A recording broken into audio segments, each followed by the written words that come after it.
누가복음 18장 1절에서 14절 말씀까지 한 목소리로 읽겠습니다.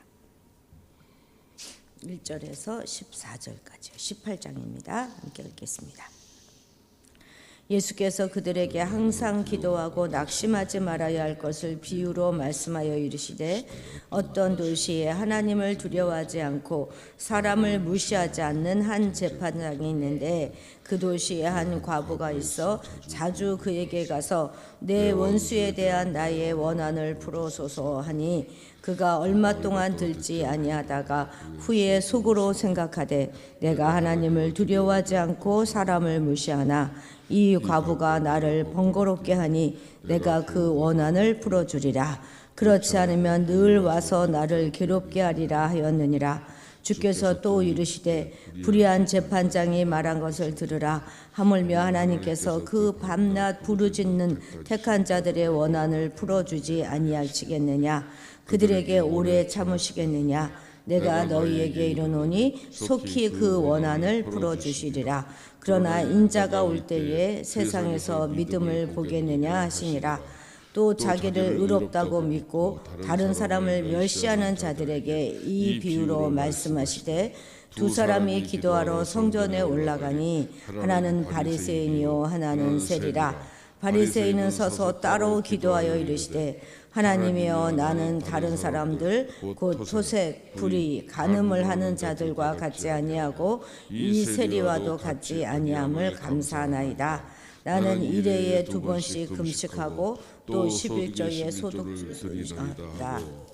세리는 멀리 서서 감히 눈을 들고 하늘을 쳐다보지 못하고 다만 가슴을 치며 이르되, 하나님이여 불쌍히 여기소서, 나는 죄인이로소이다 하였느니라. 내가 너희에게 이르노니 이에 저 바리새인이 아니고 이 사람이 의롭다 하심을 받고 그의 집으로 내려갔느니라. 무릇 자기를 높이는 자는 낮아지고 자기를 낮추는 자는 높아지리라 하시니라. 아멘. 오늘은 이제 기도에 관한 그런 말씀인데요. 앞단락에서 예수님은 제자들에게 이제 인자의 날과 그때에 관하여 교훈하셨습니다. 제자들에게 지금과 그때 사이에 그 종말론적 긴장을 풀지 말고, 그리고 신실하게 살 것을 권면하셨어요. 종말의 제자들은 다른 거짓 외침에 현혹되지 말아야 되고, 일상에 매몰되지 말고 하나님의 나라를 신실하게 살아야 합니다. 예수가 걸어가신 그 고난의 길을 자신들도 걸어가게 될 것이고, 또 예수님처럼 억울함 당하고 버림을 당하게 될 것입니다. 그런 종말론적 긴장을 풀지 말고 낙심하지 않고 살아낼 수 있는 비결이 있는데, 그것이 바로 기도다 하는 것입니다. 그래서 주님은 이제 기도의 중요성에 관하여 말씀하고 계시는 것이죠. 사실 기도의 중요성은 앞에서도 계속 반복적으로 여러 차례 말씀해 주셨었습니다. 누가복음은 굉장히 기도에 관하여 강조하고 있거든요. 제자도나 하나님의 나라는 결코 기도와는 무관하지 않다는 것이죠. 제자들은 바로 이 기도를 통해서 자신들이 하나님의 돌보심과 보호 아래 있다 하는 것을 깨닫게 됩니다. 그렇기 때문에 현실 상황과 관계없이 기도하는 자는 낙심하지 않게 되는 것이죠. 기도를 들으시는 신실하신 하나님 아버지께서 그 기도에 반드시 응답하실 것이기 때문입니다. 우리 성도들에게 있어서도 기도는 호흡과 같다, 이런 말을 얼마나 많이 듣습니까? 우리가 기도의 중요성을 모르는 것도 아니고, 또 우리 삶에 기도로 돌파해야 될 그 영역이 없는 것도 아니고, 또 그럼에도 불구하고 우리가 항상 기도에는 부족함이 있어요. 기도를 또 전혀 하지 않고 살아가는 성도들도 얼마나 많습니까? 늘 분주하다고 우리는 핑계를 댑니다.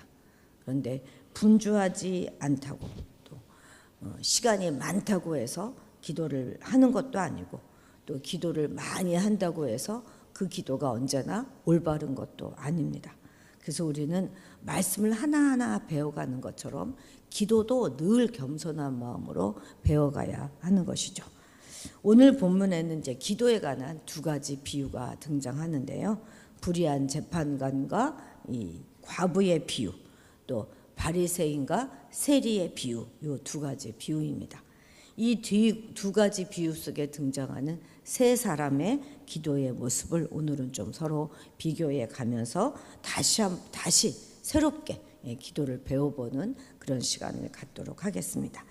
첫 번째는 가난한 과부의 기도인데 1절부터 8절까지이죠. 근데 3절까지만 먼저 읽도록 하겠습니다. 예수께서 그들에게 항상 기도하고 낙심하지 말아야 할 것을 비유로 말씀하여 이르시되 어떤 도시에 하나님을 두려워하지 않고 사람을 무시하는 한 재판장이 있는데 그 도시에 한 과부가 있어 자주 그에게 가서 내 원수에 대한 나의 원한을 풀어주소서 하되, 이 비유의 내용을 조금 살펴보면 한 도시에 이제 살고 있는 전혀 다른 두 인물이 등장하죠.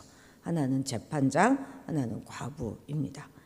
제대로 된 재판장이라면 억울한 사람이 없도록 법의 그 테두리 안에서 최대한 진실에 입각해서 공의를 구현해야 하는 것이죠.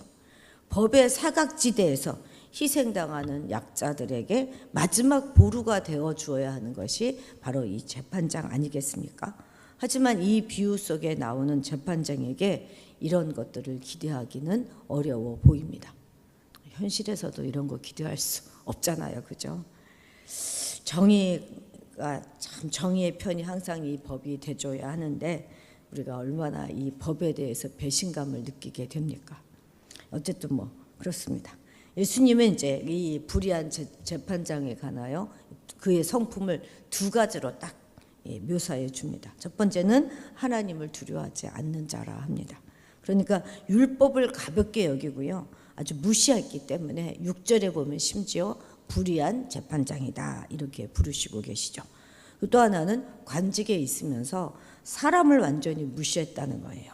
사람을 귀히 여기지 않고 억울한 사람에게 공감해 주거나 그들을 긍휼히 여기지 않았다는 것이죠.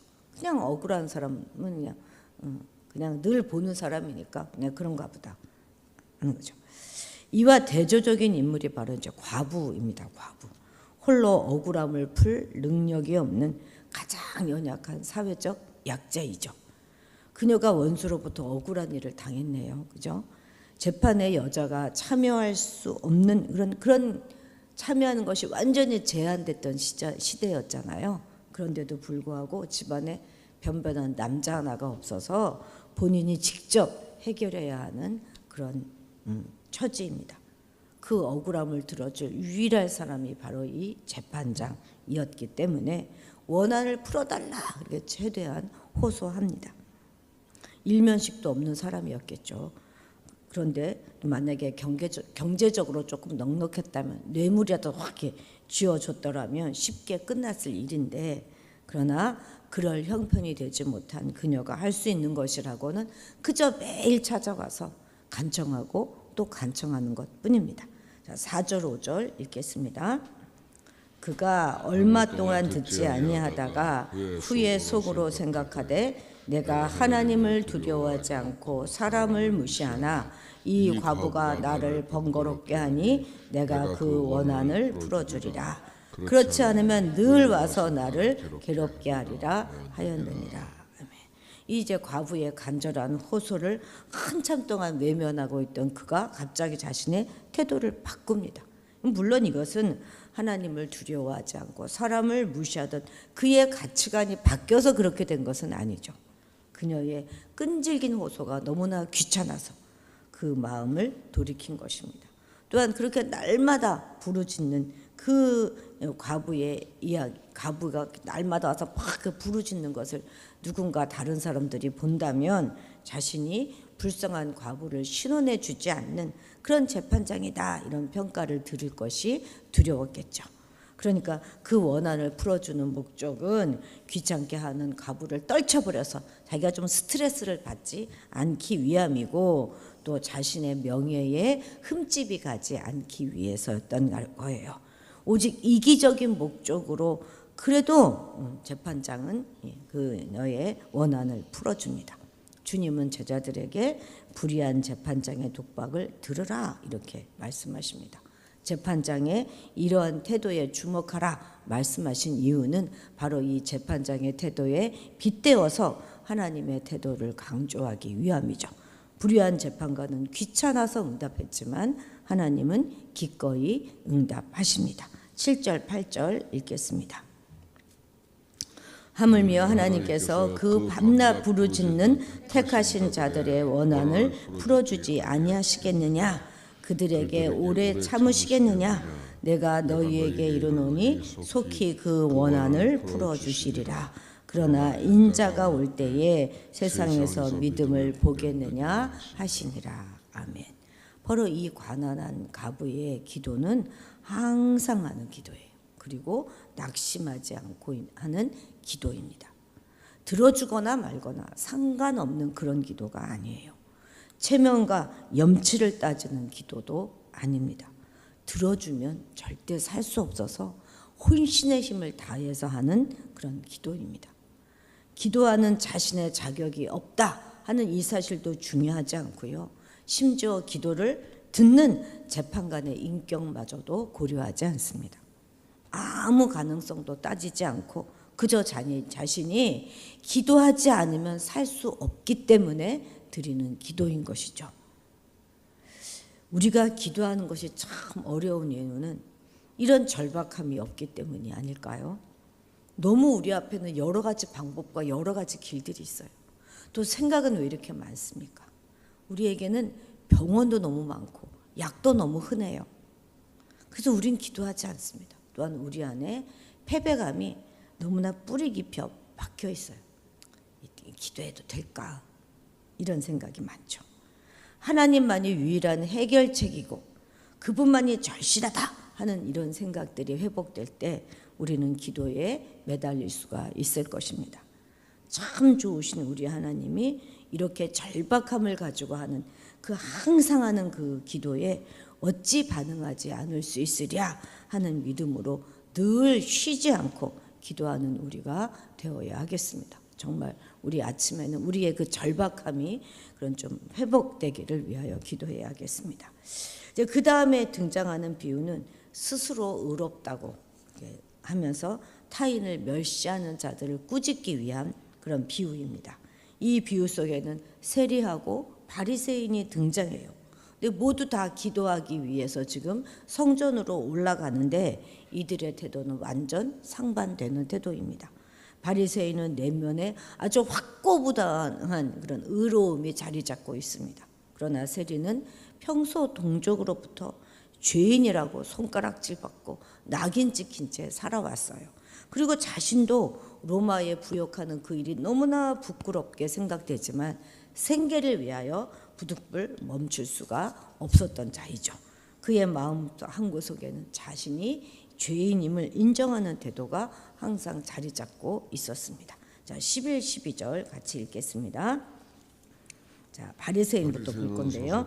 바리새인은 서서 따로 기도하여 이르되 하나님이여 나는 다른 사람들 곧 토색, 불의, 간음하는 자들과 같지 아니하고 이 세리와도 같지 아니함을 감사하나이다.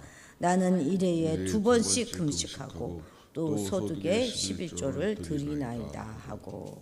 아멘. 예. 참 바리새인은 장소까지 따로 구별하여서 기도함으로 하나님과 남다른 지금 친밀감을 지금 과시하고 있죠. 그는 자신이 스스로 확보한 그 의를 의지하여서 하나님 앞에 당당히 서 있습니다. 이어서 등장하는 그 세리의 모습과 대조해 볼 때 분명 하늘을 향해서 고개를 빳빳이 쳐들고 양손을 그냥 크나하게 멋있게 이렇게 올린 채 기도했을 것입니다. 그는 다른 사람들, 특히 토색하고 불의하고 간음하는 자들, 또 세리가 범접할 수 없는 그런 의의 경지에 오른 자입니다. 그의 의는 물론 타인에 비하면 빛나는 의일 것입니다. 그러나 그는 하나님의 의로우심에 비춰서 자기 의를 바라볼 생각은 조금도 하지 못하고 있는 것이죠. 그는 기도하는 자신과 기도를 받으시는 하나님에 관하여 큰 오해를 하고 있습니다. 자신은 몹시 의롭고 그렇기 때문에 하나님은 당연히 의로운 자신의 기도를 응답해 주셔야만 하는, 응답하실 수밖에 없는 그런 분으로 지금 오해하고 있는 것입니다. 정말 그건 그의 오해예요. 바리새인은 정말 의롭지 않았고 불의했을 뿐만 아니라 하나님은 결코 자기 의로 충만한 그런 불의한 자의 기도를 받지 않으시는 분이십니다. 이걸 몰랐던 거예요. 이 바리새인은 그런데 자신의 기도가 응답되지 않아도 전혀 상관없는 사람입니다. 그래서 과부의 그 절실함이 그에게는 없어요. 하나님이 절실하지 않는 자의 기도는 불의한 기도입니다. 하나님을 절실하지 않는다는 것은요, 첫째 믿음이 없거나 둘째 교만하다는 증거가 되기 때문입니다. 자기를 높이지 말고 낮추라 하는 이것이 신앙의 본연이자 우리 기도의 기본 자세입니다. 그렇다면 기도를 이용해서 남다른 경건을 자랑하고 기도마저 자신을 치장하는 도구로 삼는 그런 바리새인의 기도가 얼마나 기도의 본질에서 벗어났는지 우리는 알 수 있습니다. 교만이 참된 기도를 막아요. 우리에게는 이런 모습이 없는가 우리가 한번 점검해 봐야 하겠습니다. 오히려 기도를 많이 하는 사람일수록 이런 말 갖기가 굉장히 쉬워요. 아유, 저거는 기도도 안 하면서, 아유, 저거는. 우리 마음 가운데 정지하기가 정말 쉽기 때문이죠. 자, 13절 세리의 기도하는 모습입니다. 13절 읽겠습니다. 세리는 멀리 서서 감히 눈을 들어 하늘을 쳐다보지 못하고 다만 가슴을 치며 이르되 하나님이여 불쌍히 여기소서 나는 죄인이로소이다 하였느니라. 아멘. 세리는 바리새인의 자리만큼도 가지 못해요. 멀찍이 위치합니다. 바로 그것이 그가 하나님께 다가갈 수 있는 최대한의 거리인 거예요. 감히 하늘을 쳐다보지도 못하고 고개를 땅으로 떨군 채 그저 가슴을 치면서 쓰디쓴 참회를 토해 놓습니다. 바리새인의 의와 비교해도 한없이 부족하고 의로우신 하나님 앞에서는 더더욱 죄인이 될 수밖에 없어서 그런 수치가 자신의 가슴을 짓누르고 있기 때문이죠. 그저 하나님의 긍휼만 구할 수밖에 없는 죄인임을 인정할 뿐입니다. 그렇습니다. 세리는 하나님께 감히 고개를 들 수조차 없을 만큼 자신이 큰 죄인임을 알았고 그 죄로 감히 하나님께 가까이 나아갈 수 없다는 것도 알았고 그럼에도 불구하고 하나님이 없으면 그는 살 수 없었던 거예요. 그에게 필요한 것은 오직 하나님께서 불쌍히 여겨주시는 그것, 긍휼히 여겨주시는 것, 그것뿐이었습니다. 하나님의 용납하신 뿐이었어요. 하나님과의 관계만 회복될 수 있다면 그는 더 이상 바랄 것이 없는 그런 사람이었던 것입니다. 바리새인은 자신의 의를 확보하려고 그 자리에 나왔고 세리는 자신의 죄인됨을 인정하고 하나님의 긍휼을 구하기 위해서 나왔습니다. 자기 자랑이 일생인 이 바리새인의 기도와는 달리 세리는 기도하는 내내 자신을 자책하고 자비를 구하는 그런 기도를 드렸습니다. 남과 비교하지 않고 하나님 앞에서 오직 자신만을 살폈어요. 기도의 핵심은 기도의 연수나 말수가 아닙니다. 오직 관계인 거예요. 관계, 하나님과의 관계. 주 예수여 불쌍히 여기소서. 이보다 더 나은 기도, 더 위대한 기도는 없습니다. 우리도 정말 하나님 앞에 나를 불쌍히 여기소서, 이 나라를 불쌍히 여기소서 이렇게 기도해야 하겠습니다. 이 비유 끝에 예수님의 선고가 마침내 이어집니다. 14절 읽겠습니다. 내가 너희에게 이르노니 이에 저 바리새인이 아니고 이 사람이 의롭다 하심을 받고 그의 집으로 내려갔느니라. 무릇 자기를 높이는 자는 낮아지고 자기를 낮추는 자는 높아지리라 하시니라. 의로움은 우리가 주장할 수 있는 게 아니에요. 그것은 바로 참 재판장이신 하나님께서 선언해 주시는 것입니다. 스스로 낮추며 하나님의 긍휼과 은혜를 덧입는 자, 그 자가 바로 의로운 자입니다. 스스로 높이고 긍휼과 은혜의 필요성을 인정하지 않는 자, 그 자가 바로 불의한 자이죠. 오늘 하루도 주의 긍휼과 은혜를 아주 절박함으로 구하며 살아가시기를 축복합니다. 기도하시겠습니다. 하나님 아버지, 오늘도 우리를 불쌍히 여겨 주시옵소서. 우리를 긍휼히 여겨 주옵소서. 목이 뻣뻣하고 혀가 굳은 우리를 불쌍히 여기시고 용납하여 주옵소서. 가난한 과부의 그 절실함을 오늘 우리에게 부어 주옵소서. 하나님 아버지에 대한 절대적인 믿음과 신뢰를 잃지 않게 하시고 우리에게 주어진 모든 문제를 기필코 하나님을 의지하여 해결하겠다, 그런 각오로 하나님께 매어 달리는 우리가 되게 하옵소서. 산적한 문제 앞에 그냥 아무 생각 없이 어떻게 되겠지 하는 막연한 기대로 살아가는 것이 아니라 주께 매달려 해결하고 극복하고 넘어서는 우리가 되게 하옵소서. 이 악하고 죄가 넘치는 마지막 시대를 살아가면서 기도의 큰 권능을 반드시 회복하는 우리가 되게 도와주옵소서. 우리 자신을 또한 또 살피고 살펴서 겸손함으로 하나님 아버지 앞에 나아갈 수 있도록 붙잡아 주옵소서. 오늘도 하나님의 은혜가 아니고서는 살 수 없사오니 주의 긍휼과 자비로 우리와 동행하여 주옵소서. 감사드리며 예수님의 이름으로 기도드렸습니다. 아멘. 오늘은 우리가 북한을 위해서 기도하는 날입니다. 정말 북한이 복음으로 통일, 또 전쟁 없이 평화적인 통일, 북한이 무너지는 것이 오늘 우리나라의 모든 일들을 다 종지부찍는 그런 일이 될 것 같습니다. 정말 저 북한이 무너져야 될 것인데 주님, 그 안에 내부적으로 혼란이 더 가중되고 일어나서 북한이 자멸할 수 있도록 기도해 주시기 바랍니다. 우리 교회 부흥과 임직식을 위해서 며칠 안 남았죠. 기도해 주시고, 특별히 어제도 말씀드렸지만 우리 정순인 권사님, 집사님, 아직 시어머님 그 임종의 시기를 주님 조금만 일주일만 늦춰주시라고 간절히 기도해 주시기 바랍니다. 여러 가지 기도 제목들이 있는데 붙잡고 기도하시고, 오늘은 특별히 중고등부 학생들 이름을 좀 불러가며 기도해 주시고 고3 학생들을 위해서도 기도해 주시기 바랍니다. 우리 다 같이 주님의 이름을 크게 부르고